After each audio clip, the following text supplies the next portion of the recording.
Hi everyone, welcome back to my YouTube channel and welcome back to the Spring Security tutorial. First of all, I wish you a very happy new year. This year brings you a lot of happiness, a lot of wealth, and most importantly, health to your life. Okay, it was quite some time that I have been uploaded videos on my YouTube channel. That is because I was super busy with my personal work and also I took a short break from YouTube. So that is why I have not uploaded any videos on my YouTube channel. But now I'm back. I will start uploading videos from tomorrow, mostly on Spring Security. With that being said, let's begin with the today's video. In this video, we're going to learn how to customize the Spring Security. This is the continuation of the previous video. In case if you missed the previous video, the link will be given in the description section of this video. Make sure to watch the previous video. You will understand how the Spring Security will work with the default configuration. We have discussed how the Spring Security will work with the default configuration in the previous video, and this is the continuation of that video. In this video, we will learn how to customize the Spring Security as per our needs. You will learn how to customize the HTTP request.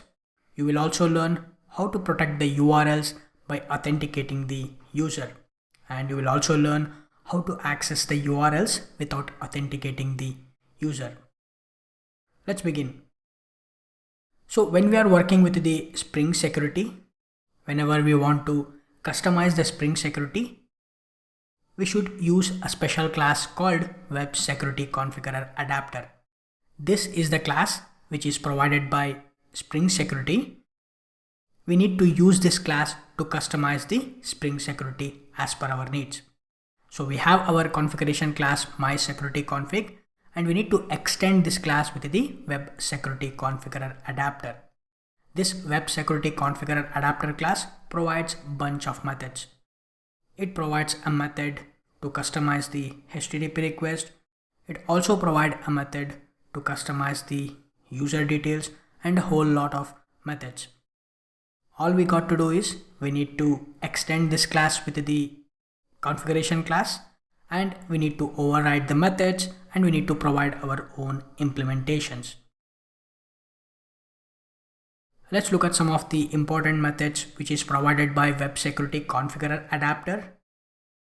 The most important methods are configure methods. It provides a overloaded methods. So the configure methods, one of the configure method which takes the authentication manager builder as a parameter. This method will be used to customize the user details. Similarly, there is a one more overloaded method which will take the HTTP security as a parameter. This is the method which will help us to customize the HTTP request, and we're going to use this method to customize the HTTP request in this video. So before that, let's look at what is the default implementation for this configure method. So if you open the Web Security Configurer Adapter class, and if you look at the default implementation for this configure method, inside this method we can clearly see that this is going to authorize each and every request that is coming from the form login as well as from the HTTP basic. So we are going to call the form login method as well as the HTTP basic method. In case if you don't know what these two methods are, then make sure to watch the previous video, because in the previous video we have discussed about these two methods. And here they have used Java 8 Lambda expressions to write the code. So what this code will do is it is going to authorize or authenticate each and every request. They're going to call the any request method and they're going to authenticate the request. So that is what we have learned in the first video, in the previous video. So whenever we add the Spring Security to our application, for each and every request, the Spring Security is going to authenticate the user. By default, all the resources will be protected. So now let's go ahead and change this code. Let's go ahead and customize this HTTP request as per our needs. So let's look at the development steps. So the first step is to create a REST endpoint for the protect resource. We're going to create a REST endpoint. That REST endpoint will be a protected resource. Only the authenticated people will access that resource. The second step is to create a configuration class, which is mySecurityConfig class, and we're going to extend that class with the web security configurer adapter class, which is provided by the Spring Security. And the third step is to override the method configure, which will takes the HTTP security as a parameter, and we're going to provide our own implementation. And the last step is to test the application in the browser or in the Postman client. So the first step is to create a protected REST endpoint. So in the previous video, we have already created a REST endpoint, which is a /home, and we're going to create a one more REST endpoint, which is /dashboard.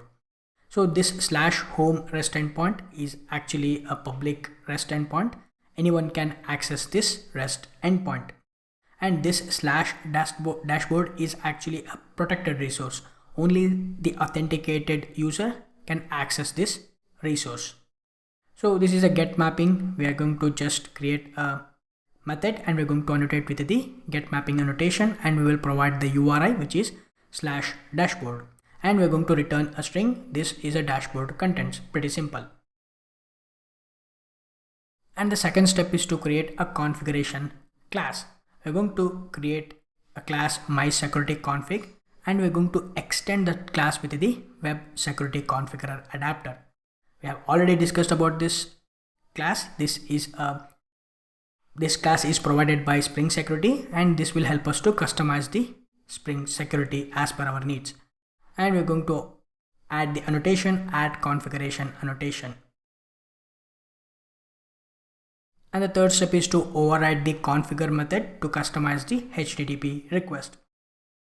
Inside this mySecurityConfig, we're going to override the method configure. This is going to accept the HTTP security as a parameter. Inside this, let's provide our own implementation. Instead of using Java 8, let's use the plain without Java 8 code, which is HTTP. On this, we're going to call the authorize request. And then we're going to make use of the ant matchers. The ant matchers method will help us to provide the URLs, and we're going to provide the URI, which is a /dashboard. This /dashboard is actually a protected resource, and we're going to call the method authenticated. So any user which is trying to access this resource, which is /dashboard, then that person or that request or that user should be authenticated. So we're going to call the method authenticated, and again we're going to call the ant matchers method, and we're going to provide the one more URI, which is a /home. This is a public URI. Anyone can access this URI, and on this we're going to call the permit all method. So anyone can access this resource without authenticated. And we're going to add the same old method, which is .and, and we're going to call the form login and HTTP basic. So any user can call these methods from the login, from the web UI, as well as from the HTTP basic. The whole idea is, instead of we are protecting all the resources, we are going to provide our own implementation. We are calling the ant matchers method, and we are providing the URIs, which we are going to authenticate, and also we are providing the URIs which is anyone can access, which is /home, that is permit all, so that anyone can access this, and /dashboard.authenticated, only the authenticated users can access this resource. Alright, now let's jump to the STS IDE, and let's create these classes, and let's override the configure method, and let's test the API.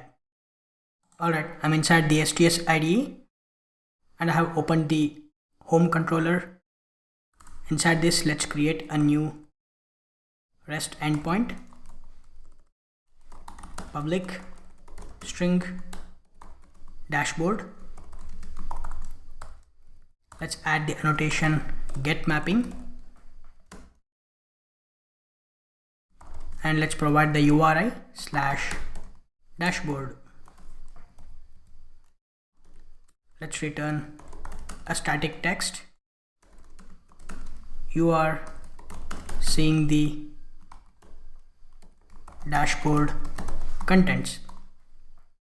So now this is we need to make this as a protected resource. Only the authenticated users can access this REST endpoint, and this will be a public URI. Anyone can access this URI. So let's customize the Spring Security. So let me save this file and let's open the Project Explorer, and I'm going to create a new class. I'm going to call this my security config, and I'm going to keep it inside a new package. I'm going to call this config. Click finish. So inside this, first of all, I'm going to mark this as a configuration class. So let's add the configuration annotation. Let's extend this class with the web security configurer adapter. Web security configurer adapter. So let's go inside this class. As we discussed, this will provide a bunch of methods. One of the method which we are interested in is configure method. Let's open the method configure. You can see we have a multiple configure methods, which is a overloaded methods. The one which we are interested in is the HTTP security as a parameter. Let's open this, and if you take a look at this implementation, it's pretty straightforward. It is going to authenticate each and every request. So for each and every request, this is going to authenticate the request which is coming from the form login as well as from the HTTP basic. Now let's override this method and let's provide our own implementation. Inside this, let's override the method configure. This will take as a HTTP security as a parameter. So inside this, I'm going to make use of this HTTP security. HTTP dot, we're going to call a method authorize request, and we're going to call the method and matchers. For this and matchers, we're going to provide the URIs. You can see we can provide a multiple URIs as well. And matchers slash dashboard. This is a protected resource and only authenticated users can access this URI. So we are going to call the method dot authenticated. Next, we are going to call the same method and matchers, and we are going to provide the URI slash home. This is a public URI. Anyone can access this URI. We are going to call the method permit all, and we're going to call the method, and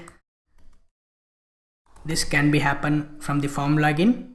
We're going to call the form login, and also anyone can call the HTTP. Anyone can access this from the HTTP request. So we're going to call the method HTTP basic. Okay, so now let's save this. Now let's open the browser and test the APIs. So let me start the application. Let me open the main class, run as Spring Boot application. The application is started. You can see it has been generated a password for us. Let me open the browser, localhost :8080. So let's try to access the public URL, which is /home. Hit enter. You can see you are on the home page. We can access this URI without authenticated because this is a public URI. We tell Spring Boot, the Spring Security, that anyone can access this URI. So permit, we have called the permit all method so that anyone can access this URI.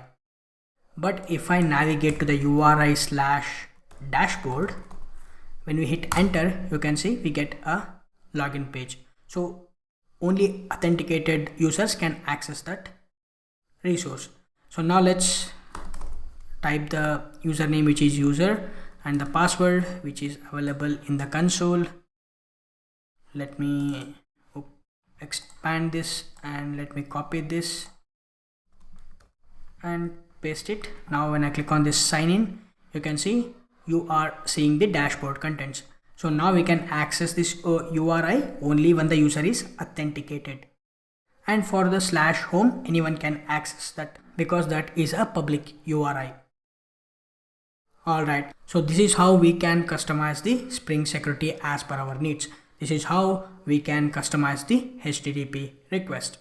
That's it for this video. I will see you in the next video.